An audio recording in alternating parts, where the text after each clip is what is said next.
बिस्मिल्लाहिर्रहमानिर्रहीम अस्सलामुअलैकुम। आज मैं आपके साथ शेयर करूंगी दही भल्ले फ्राई और स्टीम के साथ, और ये बनाकर आप पूरा रमज़ान जो है वो सेव कर सकते हैं फ्रीज़र में। वीडियो पसंद आए तो लाइक कर दें, शेयर कर दें। मेरे चैनल पे नए हैं तो मेरे चैनल को सब्सक्राइब कर दें। चलते हैं रेसिपी की तरफ। यहाँ पे मेरे पास माश दाल और मूंग दाल है, ये दोनों 250-250 ग्राम हैं, एक एक पाव।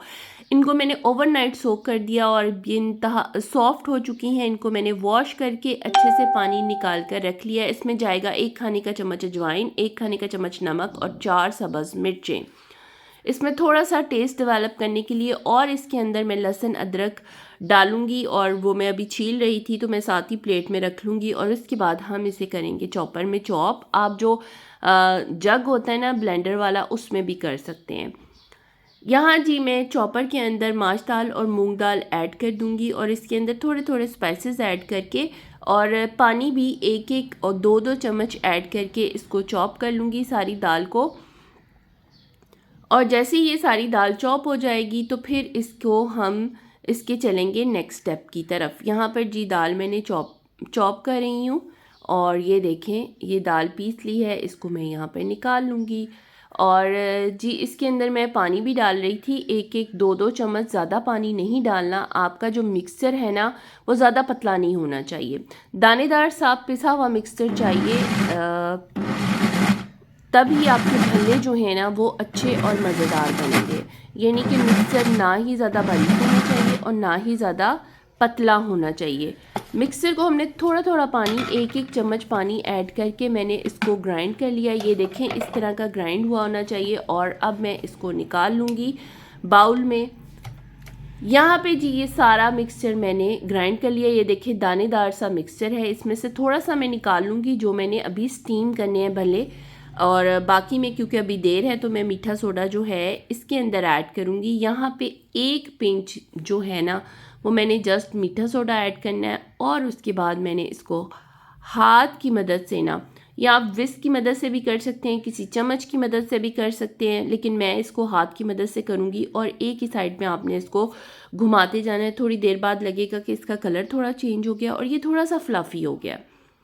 तकरीबन 30 सेकंड मैंने इस तरह किया था, और ये देखें ये इसका कलर भी चेंज हो गया और ये थोड़ा सा फ्लफ़ी हो गया है। अब मैं पानी लूँगी, और जब पानी में आप ये मिक्सचर डालेंगे ना तो ये ऊपर हो जाएगा। ये देखें ये थोड़ा सा मैंने मिक्सचर उठाया, ये देखें पानी में ऊपर आ गया। इसका मतलब आपके भल्ले फ्राइंग के लिए बिल्कुल रेडी हैं।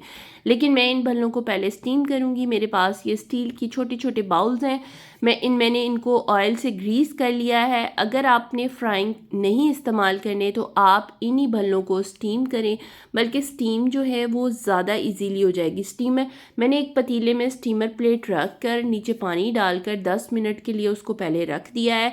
यहाँ पे पहले पानी लगाना है, फिर भल्लों का मिक्सर उठाना है और ये प्लेट में आपने डालते जाना है। यहाँ पर ये देखें आप इनकी शेप जो है वो एक जैसी कर लें, और हर दफ़ा आपने भल्ला डालने से पहले ये देखें जी पतीला स्टीम रेडी है। अब मैं ये कटोरियाँ उठाकर इसके अंदर रख दूँगी। आप जो कपकेक के लाइनर होते हैं ना उसमें भी बना सकते हैं, या कपकेक के जो बेक करने वाले, ये 10 मिनट में ये स्टीम हो चुके हैं। अब जब बाकी मिक्सचर है इसको हम कर लेंगे फ्राई, और यहाँ पे आधा चाय का चम्मच मीठा सोडा डाला है क्योंकि ये मिक्सर थोड़ा ज़्यादा था, स्टीम वाला थोड़ा कम था। और इसको भी उसी तरह मैंने अच्छे से फेंट लिया, और उसके बाद पानी में चेक कर लिया था, ये पानी में ऊपर आना शुरू हो गया। तो मिक्सर जो है वो ऑलमोस्ट रेडी हो गया है। अब मैं इसको फ्राई कर लेती हूँ। ये सबसे पहले पानी में हाथ डिप करना है, फिर मिक्सचर लगाना है, फिर पानी में हाथ डिप करना है। हर भल्ला डालने से पहले आप ना पानी लगाते जाएंगे तो आपके भल्ले जो हैं ना वो आपके हाथों पे चिपकेंगे नहीं। बहुत ही फोमी और मिक्सचर सा ये टेक्सचर बनकर रेडी होता है। सारे भल्ले हमने डाल दिए हैं और इसको तकरीबन आपने हल्की आंच पे फ्राई करना है। 10 से 12 मिनट लगे थे इसको फ्राई होने के। देखे भल्ले फ्राई हो गए और मैं इनको निकाल लूँगी। ये देखें जी जो स्टीम हुए हैं किस कदर माशाल्लाह से फूले हुए, और जो फ्राई किए हैं वो भी बहुत स्पंजी बने हैं। आप इनको बनाएं पूरा रमज़ान, और इनको सेव करके फ्रीज़र में आप ज़िप लॉक बैग में डालें और फ्रीज़र में फ्रीज़ कर लें। रेसिपी पसंद आई है तो लाइक कर दें और ज़्यादा से ज़्यादा शेयर कर दें ताकि ज़्यादा से ज़्यादा लोगों तक मेरी ये रेसिपी पहुंच सके। और अगर मेरे चैनल पर नए हैं तो मेरा चैनल को सब्सक्राइब कर दें ताकि आने वाली हर नई वीडियो आपको मिल सके। मिलेंगे फिर एक नई रेसिपी के साथ, तब तक के लिए अल्लाह निगहबान।